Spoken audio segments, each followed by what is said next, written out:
साथ ऐसा ही होना चाहिए। जैसी करनी वैसी भरनी।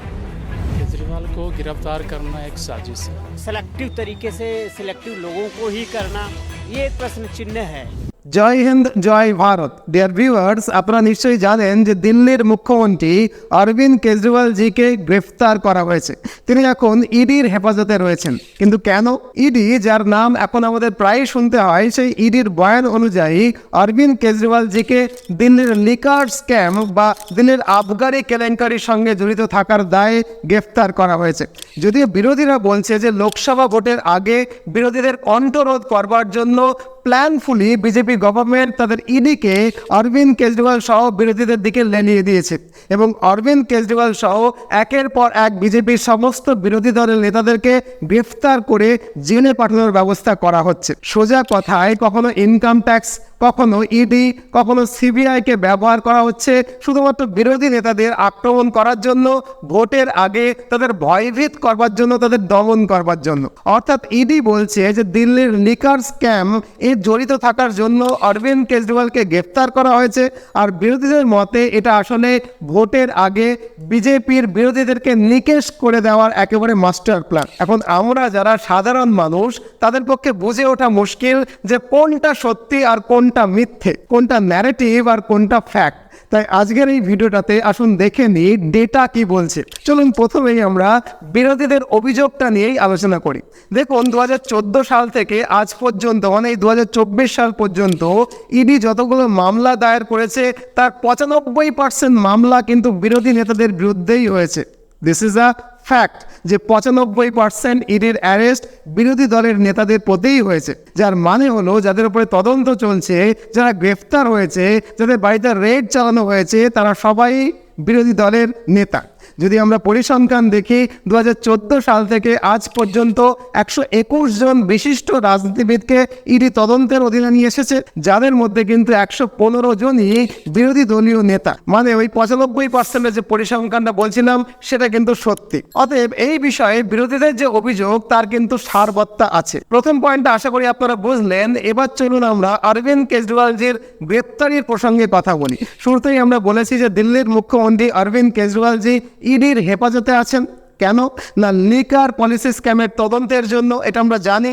এখানে আরও একটা তথ্য দিয়ে রাখি যে 26শে ফেব্রুয়ারি 2023-এ মনীষ সিসোদিয়াকেও কিন্তু ইডি তাদের হেফাজতে নিয়েছিল এই একই লিকার তদন্ত স্ক্যামের জন্য। এখন আপনারা নিশ্চয়ই জানতে চাইবেন যে এই দিল্লির লিকার পলিসি স্ক্যামটা আসলে কি। দেখুন, 2021 সালের আগে দিল্লি সরকার তার প্রদেশে নিজেই মদ বিক্রি করত। কিন্তু 2021 সালের পর দিল্লির সরকার, মানে দিল্লির মুখ্যমন্ত্রী অরবিন্দ কেজরিওয়াল এই মদ বিক্রির জন্য দিল্লিতে নতুন একটা পলিসি আনার কথা চিন্তা ভাবনা করেন।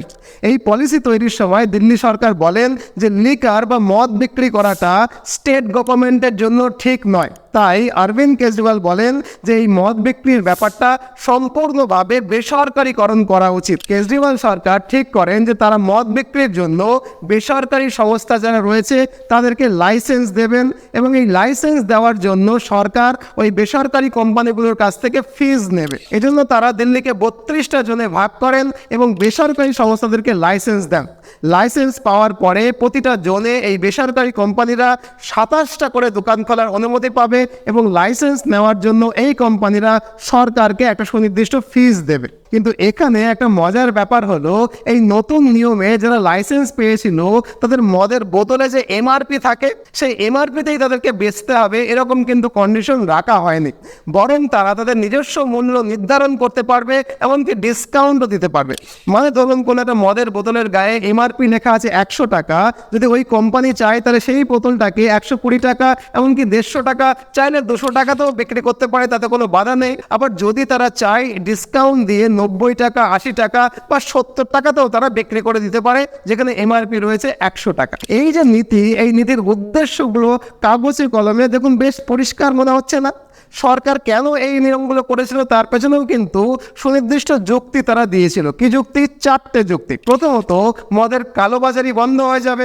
দ্বিতীয়ত, নির্দিষ্ট সংখ্যক মদের দোকান থাকবে এই রাজ্যে, না বেশি না কম। তৃতীয়ত, কনজিউমার এক্সপিরিয়েন্সটা অনেক বেটার হবে।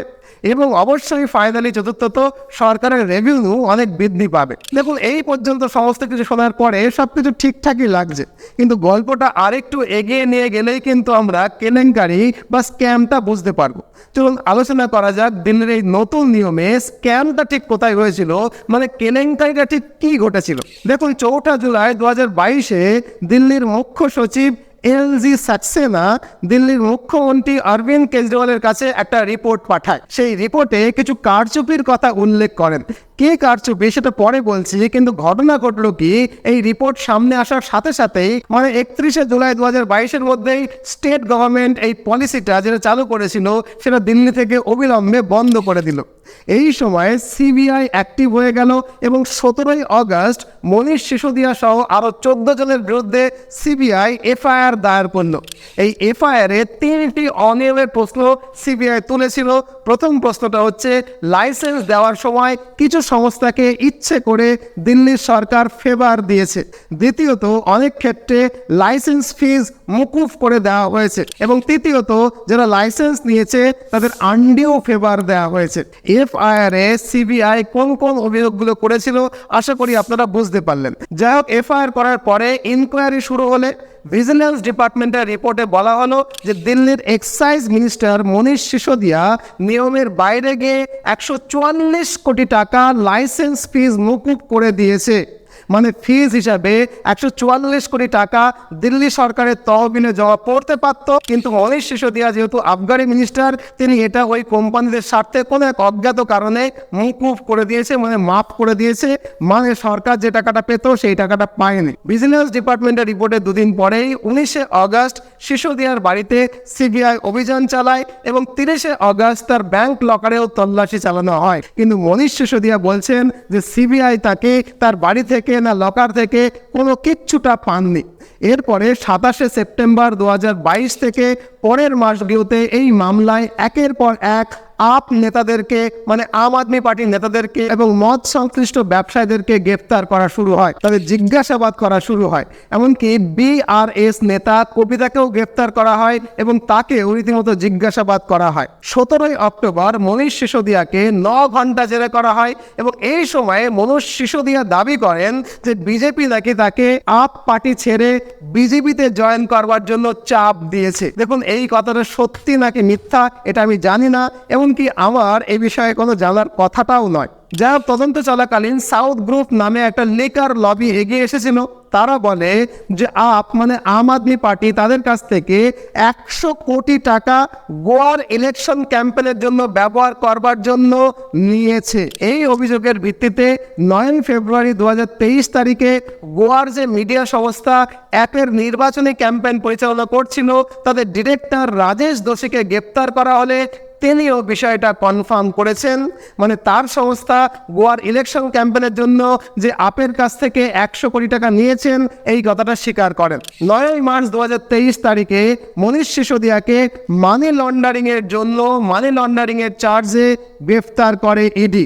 ফলত সাথে সাথেই তিনি তার ডেপুটি সিএম এর পদ থেকে রিজাইন করতে বাধ্য হয়। 30 অক্টোবর সুপ্রিম কোর্টে জামিনের আবেদন করলে এই মনীষ সিসোদিয়ার জামিনের আবেদনটাকে খারিজ করে দেওয়া হয়।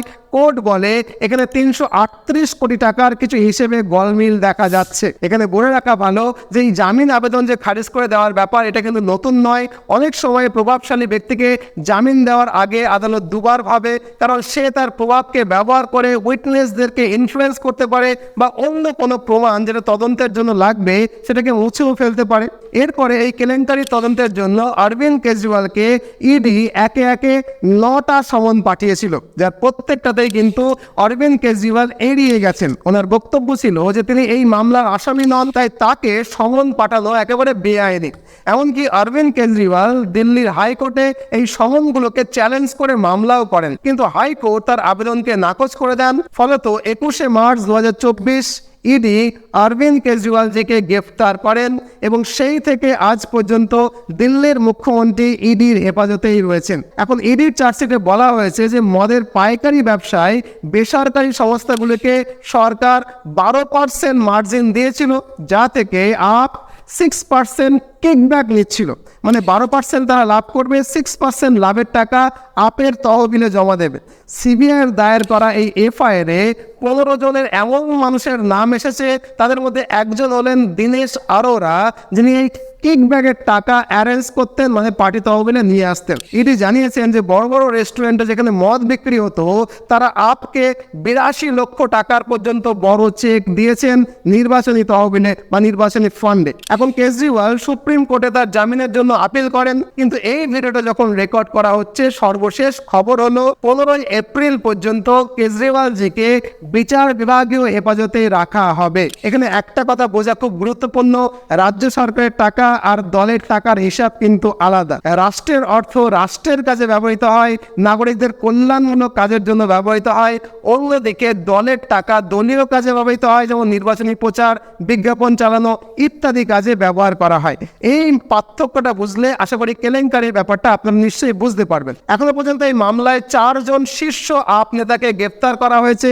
অরবিন্দ কেজরিওয়াল, তার সাথে প্রাক্তন ডেপুটি সিএম মনীষ সিসোদিয়া, রাজ্যসভা সদস্য সঞ্জয় সিং এবং বিজয় নায়ার বলে একজন ব্যক্তি। এই হলো পুরো গল্পটা। একজন নিরপেক্ষ শিক্ষক হিসাবে আমি এই গল্পটা আপনাদেরকে বললাম। এবার এই গল্পের শেষে দুটো ফ্যাক্ট বলবো। ফ্যাক্ট নাম্বার 1 হচ্ছে, অরবিন্দ কেজরিওয়াল মনীষ সিসোদিয়ার বিরুদ্ধে ইডি যে অভিযোগ করেছে সেটা আমি পরিষ্কার করে বলেও দিয়েছি, আপনারা বুঝেওছেন আশা করি। কিন্তু কথা হলো, এই অভিযোগটা কিন্তু আদালতের বিচারাধীন বিষয়। তাই যতক্ষণ আদালতের বিচারে দোষী সাব্যস্ত হচ্ছেন এরা, ততক্ষণ কিন্তু আমরা কেউ বলতে পারছি না এরা দোষী। তাই আমাদেরকে কিন্তু আদালতের রায় দানে পর্যন্ত অপেক্ষা করতেই হবে। এখন ফ্যাক্ট নাম্বার 2 হলো, একথা অস্বীকার করা যায় না যে 2014 সালের পর থেকে আজ পর্যন্ত ED, CBI, income tax department যতগুলো মামলা করেছে, তার 95% মামলায় কিন্তু আমাদের দেশের বিরোধী রাজনৈতিক নেতাদের ওপরেই হয়েছে, যেটা আমি ভিডিওর শুরুতে একেবারে পরিষ্কার করে কিন্তু বলে দিয়েছি। এখন এটা ভোটের আগে বিজেপি বিরোধীদের দমন করার কৌশল হিসেবে করছে কিনা সে বিষয়ে কিন্তু আমি কিছু বলতে পারবো না। আপনাদের জ্ঞান বুদ্ধি আর বিচার বিবেচনার ওপরেই আমি ভরসা করছি। আপনারা কি মনে করছেন? আপনাদের মতামত নিশ্চয়ই আপনারা কমেন্ট বক্সে কমেন্ট করে জানাবেন। সকলের কমেন্ট পড়ার আমি অপেক্ষায় রইলাম। যদি ভিডিওটা ভালো লাগে নিশ্চয়ই একটা লাইক করবেন, আর এরকম জটিল বিষয় যদি সহজ করে আমার কাছে বুঝতে চান তাহলে চ্যানেলটাকে নিশ্চয়ই সাবস্ক্রাইব করে রাখবেন। ভিডিওটা আপনার পরিজনদের সঙ্গে শেয়ার করে নেবেন। নতুন ভিডিও নিয়ে আবার খুব শীঘ্রই আপনাদের সঙ্গে দেখা হবে। ভালো থাকবেন, সর্বদা ভারতের পক্ষে থাকবেন। জয় হিন্দ, জয় ভারত।